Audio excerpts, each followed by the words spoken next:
Listo, arrancamos.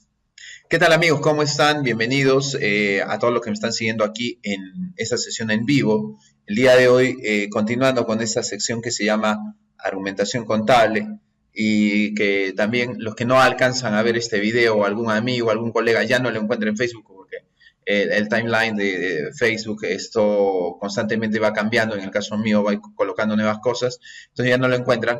No se olviden que todos los videos los encuentran en el canal de YouTube en CPC Dionisio Canagua. Ahí se suscriben y cada vez este video también versión editada lo van a poder encontrar en el canal. Bien, arrancamos. Ok, yo publiqué un gráfico que decía lo siguiente: hey Padawan, cuando determinas el impuesto a la renta. Esa es una pregunta muy importante y tiene que ver mucho con algo que ya toqué anteriormente con otros colegas. Usualmente cuando trabajamos el tema de llenado de la declaración anual del impuesto a la renta, hay una suerte de confusión, hay una suerte de no manejo del tema. Recordemos que la profesión que nosotros tenemos, la profesión contable, no tiende a ser estática, sino más bien todo lo contrario, tiene una forma de verse de manera dinámica. Y asociar a un tema dinámico implica trabajar tiempo y delimitar periodos, delimitar fechas. Nosotros no trabajamos con saldos, digámoslo así, como el estado de situación financiera anual. No lo hacemos, no estamos con cosas estáticas, estamos con cosas dinámicas, algo así como el estado de resultados, el estado de cambios, el estado de flujo. Trabajamos ese tema, trabajamos esa situación. Esto es dinámico. Entonces, es importante que cuando tú vayas a trabajar el tema del impuesto a la renta, diferencies, dos palabras claras. Una cosa es la determinación, el cálculo, y otra cosa muy distinta es la elaboración de la declaración anual. Son dos cosas totalmente distintas, son dos situaciones totalmente distintas que nosotros tenemos que tener mucho cuidado, ¿ya?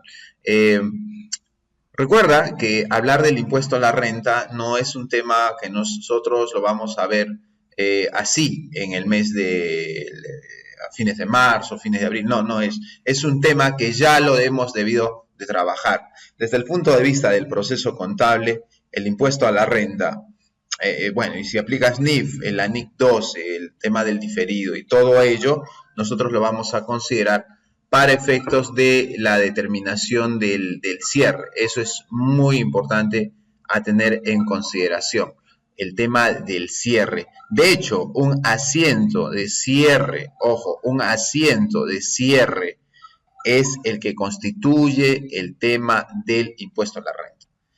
Hay una secuencia de pasos. Lamentablemente, cuando nosotros hablamos del tema del cierre, nosotros no nos vamos a referir exclusivamente a un proceso en normas internacionales de información financiera.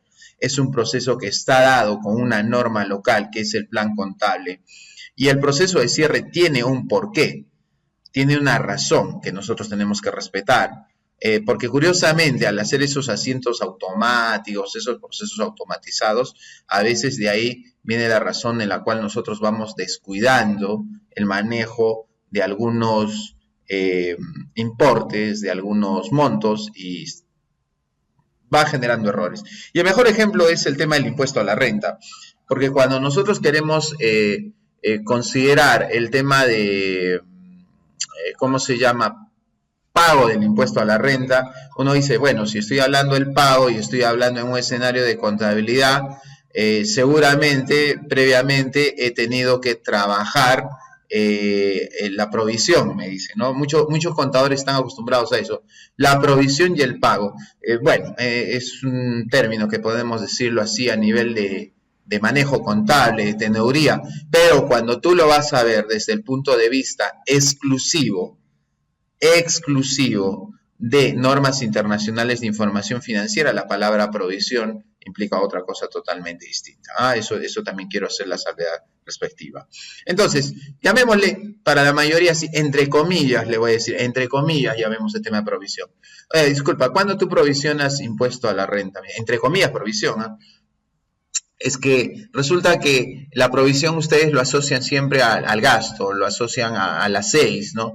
En el caso del impuesto a la renta, nosotros diríamos el manejo de la 8, ¿no? O sea, ¿en qué momento trabajas tú con la 8 del impuesto a la renta? Lo haces en diciembre, lo vas a hacer en marzo. Obviamente, nosotros tenemos que incluir esta información como parte del cierre. ¿Ya? Ese es un detalle fundamental, porque si no, no vamos a poder determinar el impacto del impuesto a la renta en los resultados. El impuesto a la renta en los resultados es obvio, se puede dar a través de un gasto o a través de un ingreso. Eso no solamente está establecido en una norma local como el Plan Contable General Empresarial, sino también está establecido en una norma internacional de información financiera, como es el caso de la NIC 12. Entonces, yo previamente, para poder decir que voy a pagar o compensar, que esa es otra cosa, yo tengo que registrarle a la contabilidad ese gasto o ese ingreso. ¿Eso lo vas a hacer tú en marzo, me dicen? ¿O eso tú lo vas a hacer en el mes de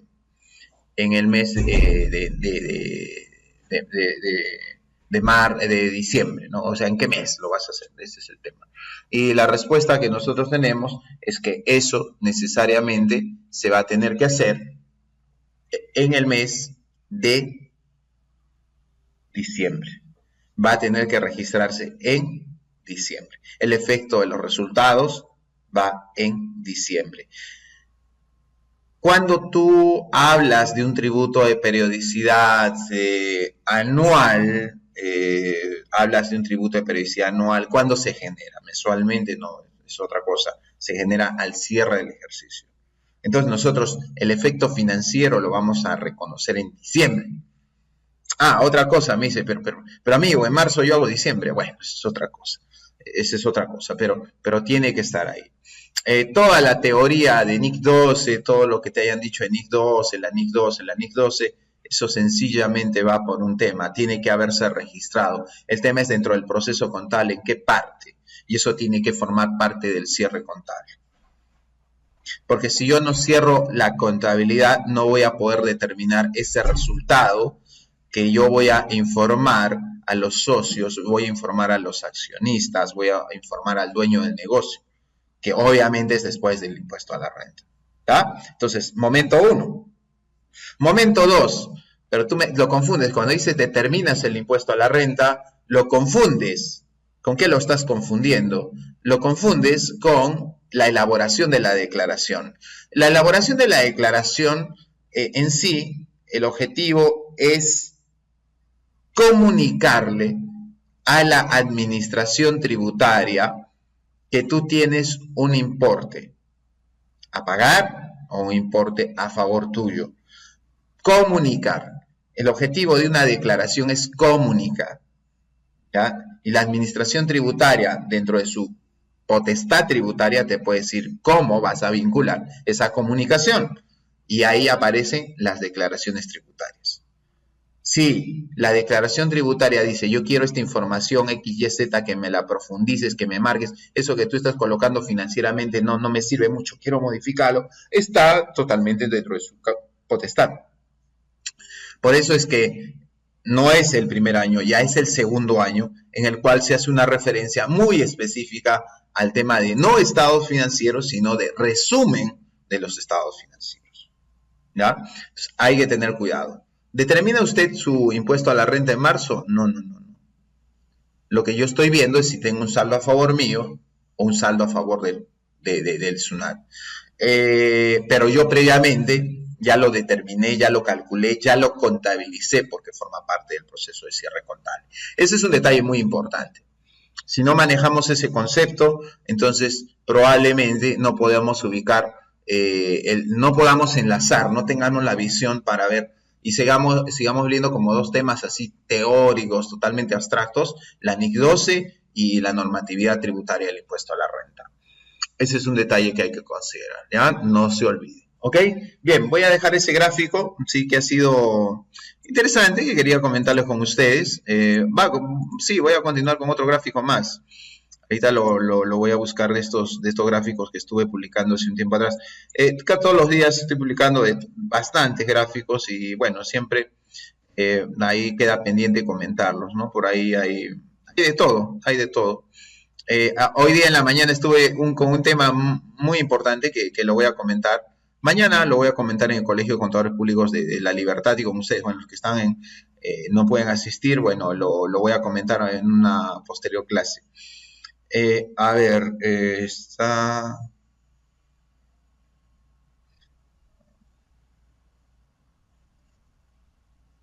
acá está. Vamos con otro gráfico. Ya vamos a trabajar un segundo gráfico, ¿ya? Un momento, por favor. Ahí está el segundo gráfico. Y está. Vamos a ver. Sí. Vamos con el segundo gráfico del día. Segundo tema para ir comentando que estábamos colocando nosotros dentro de este esquema. ¿Ya? Entonces, a ver, lo vamos visualizando. Ahí está. Ahí está. Dice, hey profe, no tenemos un hashtag, no es para que se lo tomen a pecho, es un hashtag que yo le coloco como para que le hagas la pregunta al profesor, pero igualmente a mí me pasa porque esas preguntas son regulares. Dice, hey profe, ¿cuándo aplicas la NIC 12? Es decir, estás hablando del impuesto a la renta, habla ahora de la norma internacional de contabilidad número 12. La norma internacional de contabilidad número 12 no se llama impuesto a la renta, se llama impuesto a las ganancias, porque sencillamente tú sabes que el YASBI, esta entidad, lo que va a hacer es normar el tema, pero lo va a hacer desde el punto de vista de la necesidad de regular un estándar a nivel de los diferentes países del mundo. Y no necesariamente todos los países del mundo van a trabajar este tema. Entonces hay que tener mucho cuidado con esta situación, ¿ya? Cuando nosotros nos referimos específicamente a esa situación. Entonces, ¿qué es lo que tú tienes en primera comparación, si tú quieres llamarlo así, desde la perspectiva comparativa de una norma como internacional de información financiera como la NIC 12 versus, ojo, una NIC 12 versus el tema de una norma de índole tributario? En primer lugar, cuando tú tocas el tema de una norma de índole tributario, lo más probable es de que tú digas, mira, la norma del impuesto a la renta y el reglamento se me hace más común, se me hace más fácil de trabajar. Y la NIF debería ser igual, debería haber su reglamento, su casuística específica.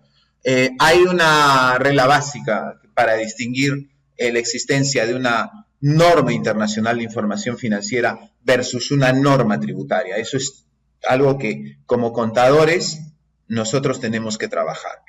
¿Cuál es la diferencia? Te dicen, señor, dime, desde el punto de vista de un contador, ¿cuál es la diferencia entre una norma tributaria y una norma internacional de información financiera? Cuando nosotros pasamos por formación dentro de lo que son normas internacionales de información financiera, los profesores hacen bastante énfasis en este tema. Y de hecho, YASBI, a través de sus programas de capacitación, también hace énfasis en este tema. El problema es que la norma tributaria se basa en función a reglas, mientras que la norma internacional de información financiera se basa en función de principios. Cuando tú vas a ver la norma del impuesto a la renta, buscas las reglas. Y de hecho hay unas reglas que tienes que cumplir, si no hay una sanción. Pero en el caso de las normas internacionales de información financiera, al ser estándares internacionales de aplicación sugerida a nivel internacional, porque ya se no puede imponer, aquí en el Perú pasa por el Consejo Normativo de Contabilidad y el Consejo lo oficializa. Entonces, Hay que tener en cuenta ese detalle. La lectura de una norma internacional de información financiera implica entonces revisar los principios. Ahora, tiempo. ¿Cuándo aplicas la NIC número 12? Depende. Cuando nosotros hablamos de una norma internacional de información financiera, como la NIC 12, no es que te diga cuándo vas a calcular y vas a determinar el impuesto y hacer tu declaración tributaria, no te dice eso. Las normas internacionales de información financiera nos plantean en un esquema básico 3 situaciones. ¿Cuáles son? Primera, reconocer, medir, presentar. ¿Ya? Ese es el esquema. Que no vas a encontrarlo en la norma tributaria, pues, obviamente. Reconocer, cuando reconozco un gasto, cuando reconozco un ingreso, cuando reconozco un pasivo. Y es importante ver dentro del proceso contable dónde se va a dar esa situación. Y esa situación nosotros la vamos a ver que se da al proceso de cierre, al momento de cerrar nuestra contabilidad, cuando hacemos el registro contable. Entonces, ese es un detalle también. Diciembre, marzo, abril, cuando me acuerdo, le pregunto al profe, la respuesta aquí obviamente es diciembre, ya que tenemos que tener en consideración.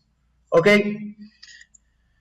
Muy bien, amigos, entonces vamos a terminar ya la sesión. Un gusto haber podido trabajar con ustedes en estos momentos. Y nuevamente invitarlos a seguirnos en nuestro canal de YouTube, que se publica la versión editada del presente material. Fácil encontrarnos en YouTube, CPC Dionisio Canagua. Muchas gracias por su atención.